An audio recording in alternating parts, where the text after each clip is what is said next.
Sales is one of those things that you can never fully master. You know, like no matter how long you do it for, there's always something new to learn. There's always the new sales book to read, or new sales technique to learn, or new objection handler to implement. You can never really know it all. Like I've been in sales for over 1/3 of my life, over 9 years. And still, I wouldn't consider that I know it all. I probably have only scratched the surface.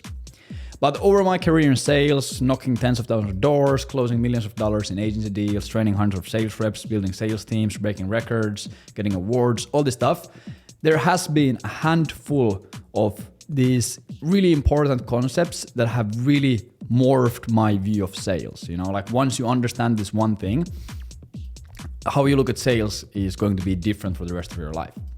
So what I'm going to do in this video is I want to take the most important, most valuable, most impactful concept in sales, at least to me, and I just want to explain it to you and do the best possible job to explain it to you. Because once I understood this and once I learned this, sales became way easier. I understood that I don't need to read sales books. I don't need to learn sales techniques. I don't have sales scripts. I don't have sales like objection handlers. I rarely use sales decks because I know that with this concept, none of that stuff matters.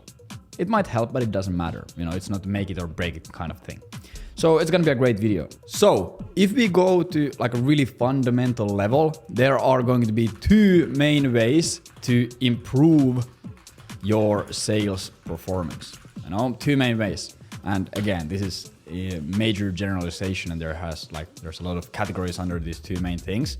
But at least this is how I look at it. There are going to be the tactical surface level techniques. These are the things that are like really easy to implement and can have like a big impact fast. Like if I have a sales team that I'm training or coaching who has never done any sales, these are usually the things that I first look at, because if they don't have any sales knowledge or sales skills or process, we can have like a massive impact just by implementing some like simple things. You know, like if they right now are closing at 10%, we can double or even triple that closing rate just by implementing few easy to understand like actionable steps. So these things would be, for example, pitch decks or objection handling sheets, or to call sales process, or book a meeting from a meeting, or I don't know, book a meeting from a meeting, or closing more, asking for the deal more, pre-call and post-call, notes, using the CRM, yada, yada, yada, yada. There's like a list of 30 different things that you can implement to a sales process immediately, and you can have massive impact and increase the close rate a lot.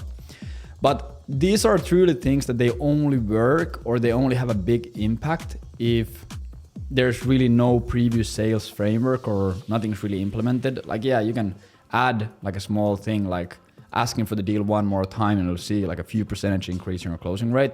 But these are generally things that I use and I implement with beginners or people who are not super sophisticated in sales, because these are not a good long-term solution. You know, if you implement 10 things that every sales rep has to do on every single sales call or with every single prospect, it's great, they'll close more, but once they forget one of those things or two of those things, and over time they start getting lazy and these things drop off, the closing rate also drops off. They are not actually becoming better salespeople, or they don't become better at sales. They just have a better system or better process to close deals. So it's a little bit fragile. The results that you can achieve really fast can also drop really fast, because they're not actual improvement of the sales skill, they are improvement of the process. But if you are the person doing the sales calls, or you're a founder of a business, or you're a CEO, and you know that you need to be able to sell the prospects, sell your vision, sell the team members, all these things, I wouldn't really rely too much on these techniques and tactics, because again, they can have an impact, but you're always going to be reliant on them, and there are things that you have to memorize. You know, if I tell you like a really hardcore good assumption close framework on how to close more deals, like, yeah, it's gonna be great when you use it, but once you forget to use it, you immediately lose the results, you know? So it's not that good of a approach in the long run. The thing I pay more attention to and put more attention to when I actually am looking to either become a better salesperson myself or help someone become better at selling is going to be the under the surface, the deep internal things, and these are the character traits and identity and these kind of things that are happening under the surface and are morphing your identity and you as a human that automatically result the better sales results.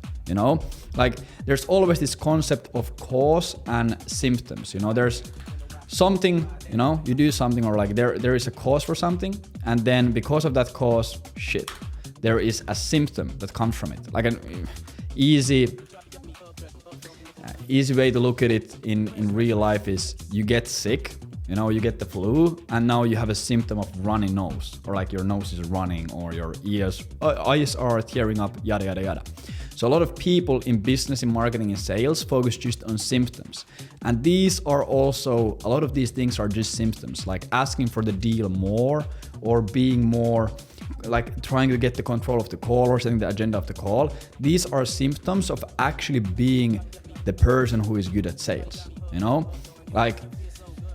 or a great example of this would be like there's a lot of articles and a lot of videos online on like 5 things to come across as more confident. Like that's a symptom of actually being a confident person. Like in the video, it's like shake hands firmly, have eye contact, walk confidently, have a good posture, etc. Like these are just symptoms of actually being a confident person. So a lot of people always focus on the symptoms, and I don't think that it's that beneficial to focus on symptoms, because you can actually just focus on the cause and actually becoming the person who does these things automatically. It's like the same thing as if you went to look at a YouTube video, or like you hired a business coach, and you hired the business coach to grow your agency, and the business coach just tells you that, hey, for you to scale to 100,000 a month with your agency, just book 200 meetings a month and you'll get there. Just book 200 meetings. They're focusing on the symptom instead of the cause. Like obviously the cause to book 200 meetings would be really good outbound campaigns, or a really good offer, a really good VSL, a really good landing page. And that's the cause, and that results in the symptom, which would, for example, be 200 sales meetings in a month. So if you go and you hire a business consultant and tell you to just book more meetings, they are focusing on the symptom. The same way if you hire a sales trainer or a sales coach, like of course, they should focus on these things in the beginning to just build momentum, get buy-in, yada, yada, yada. But if they just focus on the symptoms, the result is not going to be as lasting, and it's not going to be as accurate. It's going to be harder to generate that result. So that's why I always focus on the under the surface, deep internal stuff that actually makes good salespeople. And again, I'm not the best sales guy in the world. I have been doing it for a long time. I have been closing a lot of deals, but there are still people who have dedicated their whole lives to sales. They are way better than me. This is just what worked for me. So going back here, going to the actual thing, in the beginning of the video, I promised I'm going to explain the one big main important thing here. And that one thing is going to be under the category of under the surface, deep internal shit. There's one human dynamic that is more powerful than anything else. If you can just master this one dynamic and just generate this one frame, you're gonna be a fucking killer in every single sales call automatically, even if you don't know anything about any sales techniques. And that's going to be authority. Authority is the most powerful human dynamic in the world, especially in sales, but in other places as well. But in sales is an easy way to demonstrate this. So you might think, how is authority so powerful? What makes authority so powerful? So there's a really, really easy way to prove this. If you've studied psychology, you are going to be aware of the Milgram experiment. Milgram experiment was pretty much Milgram. Milgram was this dude, Stanley Milgram. And he ran this test. I don't know what the fucking anime shit here. What is this? I don't know. Whatever. So Milgram was this dude. He had this. He made this test, and his idea. He was really fascinated by this. How like Nazi soldiers could justify all the bad things they did because of authority and obedience. Like they said that, hey, we were just following orders. So he was really fascinated by this idea that, hey, these normal everyday dudes did really, really crazy things, did really bad shit to other humans, and they were able to justify it with the excuse that, hey, they were just following orders. So he was really curious that would this be like a replicable result? Like would other people also do horrible shit because of authority and because they are just obeying orders? So he created this experiment where he would take in a random person, and this test would run multiple times. They were all from different categories and all kind of different people, and they would take in this random person. This would be random test subject, and it would tell the test subject that, hey, we are running a test, or we are doing an experiment where we have two people, two test subjects. This was the real test subject, and this was a fake test subject, just an actor. And they say that, hey, we are testing you two guys, and what's going to happen in this test is you are going to ask questions from this person, and every single time the fake test subject gets a question wrong, you have to give them an electricity shock, like a small shock. And the shocks would get stronger and stronger and stronger each time they answered the question wrong. So the first time the fake test subject answered the question wrong, they would get a small shock, and the 10th time they would get like a deadly shock. You know, like they were like 1 volt and 450 watts, whatever. And they were pretty much just testing that, hey, would this test subject actually end up giving the deadly shock? And their idea was that, hey, like they were trying to make a prediction that, hey, for someone to actually give the deadly shock and actually go all the way with the experiment, like if I go back to here, like this is the machine they used, you know, like they would click like 195 volts, 25 volts, 450 volts, and here you can see like danger, extreme intense shock. Like they thought that for someone to go through the whole experiment and give all the shocks, there would have to be something mentally wrong with them. But only like 1% of people are gonna do this. They are like going to be like psychotic or like psychopaths and shit like this. Whatever. So the real test subject would start asking the questions, they would ask the questions, and then the fake test subject would occasionally get the question wrong on purpose, and they would give the shock. And as the shocks got bigger, the fake test subject started screaming more. Like they screamed really hard every single time they got the shock, you know, the higher it got, and they were like in real pain. And every single time when the test subject, the guy asking the questions or the girl asking the questions, was like hesitant and they were not sure if they should continue, the person who was running the experiment, they were like 6'5" tall, really authoritative, really calm, really confident. They had like a lab coat, would just say like, hey, it's really important that you continue with the experiment.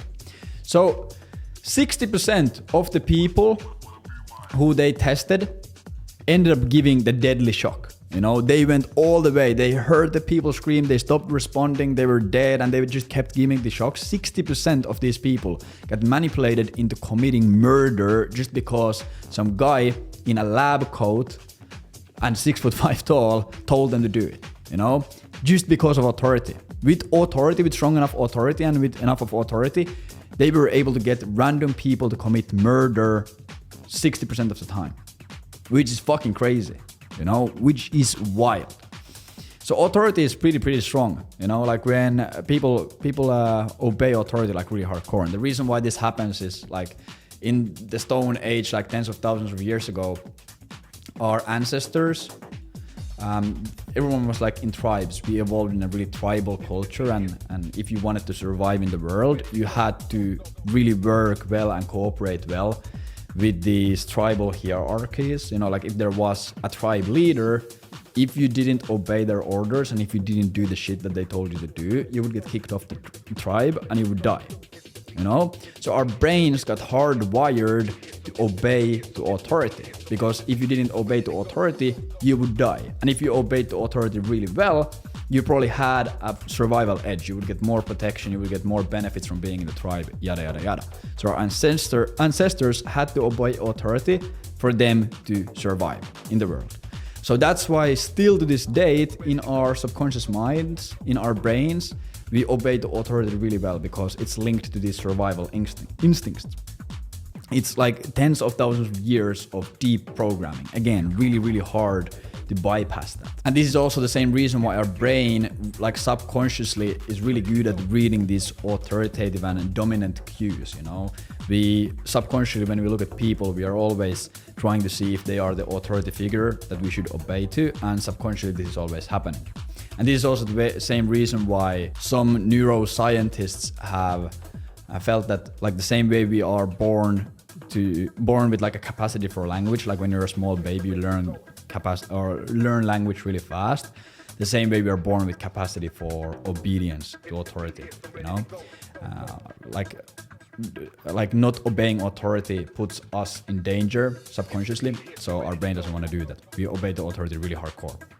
And that's why these people also killed the fake test subject with the electricity shocks, because subconsciously they knew that they just need to obey the authority. So what we can pretty much deduct from this is if we are able to increase authority, we are able to perform really well in sales calls, because this is what people obey to. If you have authority, people listen to you more. They actually tell you what they are actually like afraid of, or they tell you their real objections. They buy at a higher rate. They show up to calls at a higher rate. They do the things that you promise to do. And also, if you have a high authority, you automatically do the right things. So, how do we increase authority, and like what is the best way to go about it? Again, the same way like in sales, there are the artificial ways to increase authority. You know, like these are the like focusing on symptoms, as I talked about. So this is like wearing a nice suit or nice watch or good haircut or talking slowly. Like there are artificial ways, like having a clean background, having a good camera, having some books in the background, having bunch of whatever the fuck, doing artificial things to artificially make your authority increase. And then there are the quote unquote real ways to increase authority. And this goes more into who you are as a person, not what you do or say. So there are artificial ways, again, like how to seem like an authority figure. You go read an article, wear a nice suit, have a nice watch, have a good haircut, have a good posture. You're gonna look like an authority figure. Again, that's not real authority. The real way to increase authority is becoming the authority figure yourself internally. First for yourself, and then it's gonna resonate or it's gonna show to others. And again, like it's really easy, naturally it's really easy to just go look at these artificial ways, like try to just prop yourself up and make you look like an authority figure. But the danger of this is that people are going to detect it really easily, and it's actually gonna cause more harm than good. So what you need to understand is that if you are not a real authority figure, nothing external will matter. You know, you can do all the authority and confidence hacks that you learn from YouTube and learn from some confidence books and all these tactics, but if you are not a real authority figure internally, it won't matter, because people are going to detect it. You know, like a great example of this is if you go to an event or let's say you go to a sales call and you want to seem like an authority figure in the sales call. So you put on a suit, like a really, really nice, tailored, smooth suit to look like an authority figure. But the same morning before the sales call, you were supposed to wake up at 7 a.m., but you pressed snooze and you slept in and you skipped the gym that you were supposed to go to in the morning. Internally, you're gonna know that you are a slob and you're not an authority figure. You can't even fucking get yourself to the gym. But externally, you look like an authority figure. So the person in the sales call, they are going to detect this. They're gonna get like a weird gut feeling. Like people get gut feelings, you've surely had it. Like you're talking to someone and they look, for example, really put together and smart, but you get like a really weird feeling, like damn, like there's something wrong with this dude, there's something weird with this dude, like just let's be careful here. And what's pretty much happening, like why these gut feelings develop is it's like our brain subconscious ultra super fast pattern recognition system. Like again, back in the tribal times, back in the Stone Age, our brain had to detect danger signals before they came up, you know? So our brain got really used to looking for different warning signs, and it got really used to looking for congruency. So our brains look at a person, and at the same time, at all the times we evaluate, okay, what are they saying? What are they doing? How are they moving? What kind of energy are they putting out? So their tonality, their eye contact, their body language, their posture, all these things. And we are trying to like evaluate, like, is all of this congruent? Like, okay, they have a really nice suit on, but they're talking super fast, or they are not making eye contact, or they have a nervous energy. And this, like, our brain detects this, like, that it's not congruent. I don't know what is the right English word, but that it's not congruent. Like, hey, outside they look like a confident dude, but inside they look like a nervous dude. This is not congruent, and it flags in our brain, and our brain immediately, subconsciously warns our body and warns our brain. And this is why we get that weird gut feeling that, hey, something is not right here. So it's like impossible to fake this, or it is possible to fake this, but it's not gonna end well. Because if you're trying to look like a real authority figure, for example in a sales meeting, but you are at the same time through micro expressions and through your body language and through all these things, like showing different energy, people are gonna feel weird about it, and no one's gonna buy from you, no one's gonna do business with you, because they feel subconsciously there's something wrong with you. There's something off about the way you do things and the way you talk and the way you just behave. And again, this is just like a thing that is hardwired into our brains. It's like an evolutionary shortcut that our brain developed over time, because it understood that it's really important to spot warning signs before they come up. If we are not able to spot danger from these micro expressions and from these different things, we will get fucking killed or thrown out of the tribe or something. So our brain was forced to develop this ability to detect these warning signs. For example, seeing the internally nervous energy and externally confident energy. Okay, mismatch, boom, a warning sign, boom, a gut feeling. This feels weird, stay away, take it easy, let's be careful here, you know? So really how we are able to increase authority, or what we need to do, how to increase authority, is do the things that get the right gut feelings, you know? We need to do the things and become the person that actually naturally seem like an authoritative person. Like there's this really popular term right now with the internet, is aura. Like someone has really good aura, or someone has like crazy aura. You know, you just felt this. Like sometimes you meet someone and they are not doing anything special. They're not wearing any special clothes. They don't have a fancy watch. Their hair is all kinds of fucked up. They have a shit car. But some way you just sense that there's something special or unique about them. They are like a real G. You just sense it from the way they move, they act, they speak, they talk, they behave. You just sense it. Again, subconscious, and you just think, damn, that guy has crazy aura.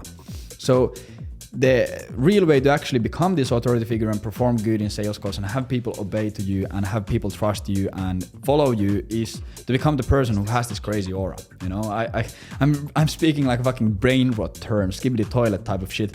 But that's just how it is now nowadays. So how do we actually become this authority figure? There's few main things. There's obviously like a lot of like really deep shit on how we can become this authority figure and become the person. But I wanted to focus on like actionable things for business owners that you can actually take on action. And the first thing, the easiest way, or not the easiest, but the most straightforward way, is confidence through competency. So this is one of the easiest ways to become an actual authority figure. Just get really fucking good at what you do. If you run a marketing agency that does B2B lead generation or ads or copywriting or whatever, you just have to become really fucking good at those ads or those copywriting or sending out those cold emails. And not just good enough to get results, but actually really fucking good. Like you have to understand all the small nuances, what everyone else is doing in the market. What's going to be the latest trends, best tools and technologies, understanding the big vision, strategy, all these things. You just have to get really fucking good. And if you get really, really competent, you get really, really confident. Damn, a bar.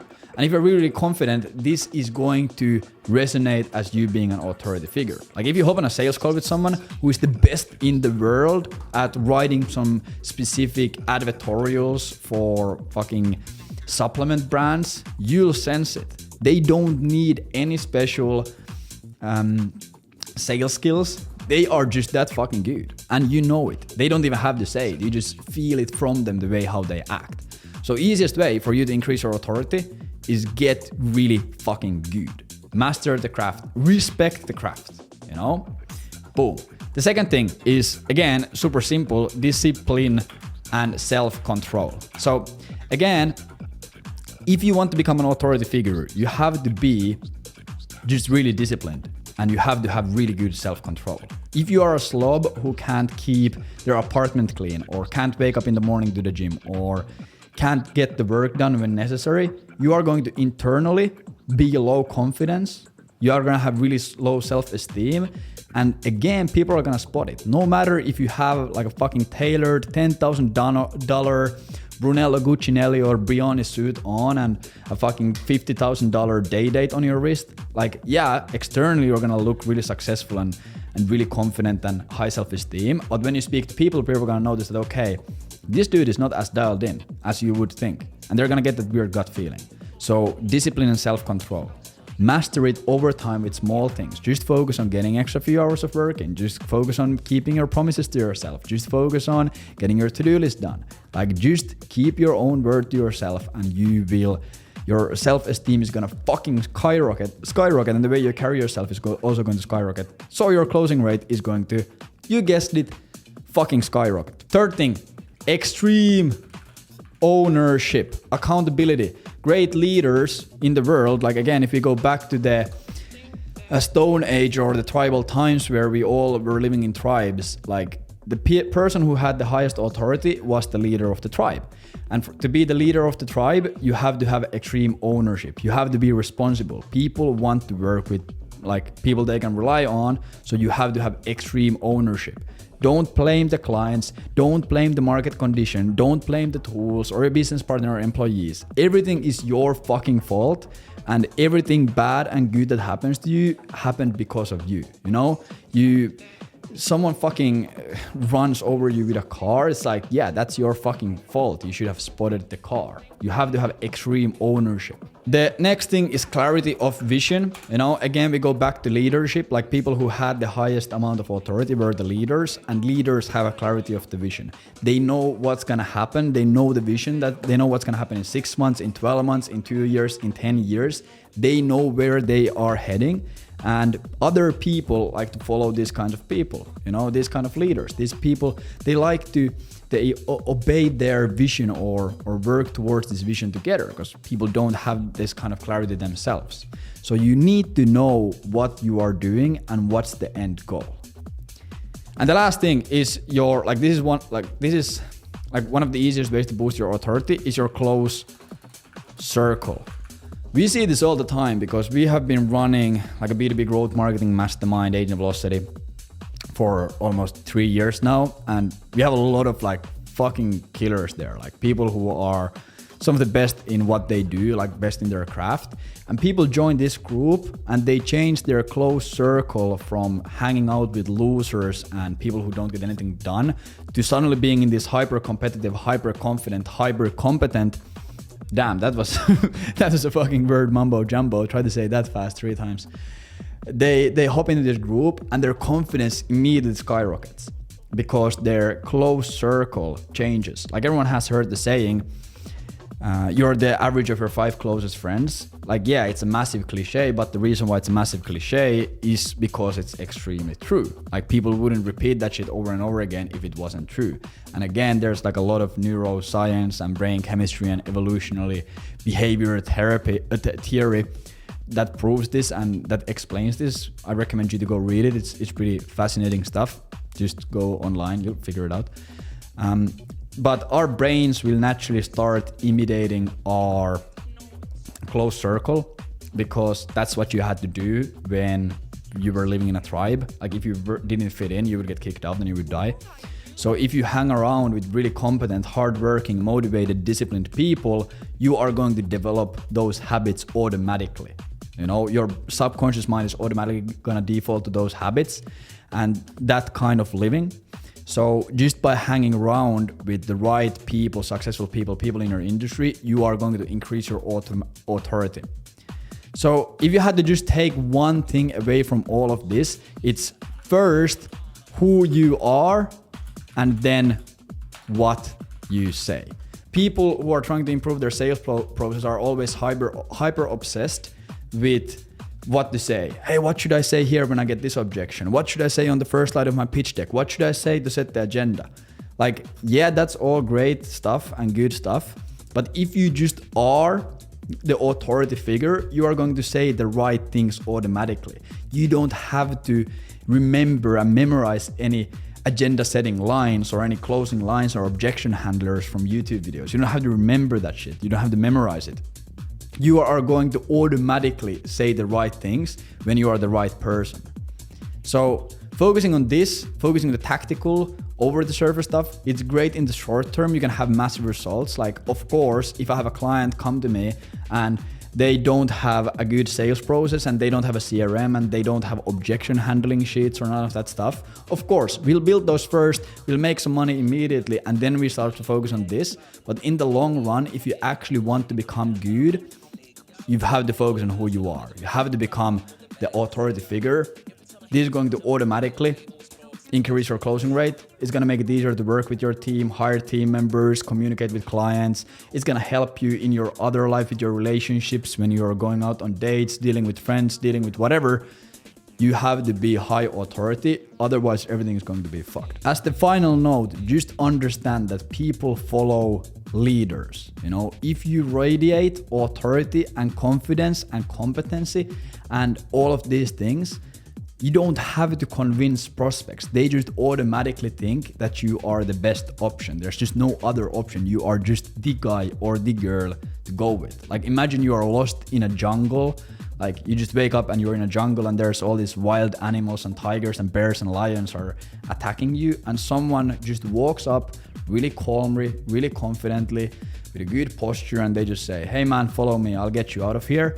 You don't need convincing to follow that dude. He is just clearly an authority figure, even if he's wearing nothing. He can be naked and you'll just think, okay, this guy is fucking dialed in.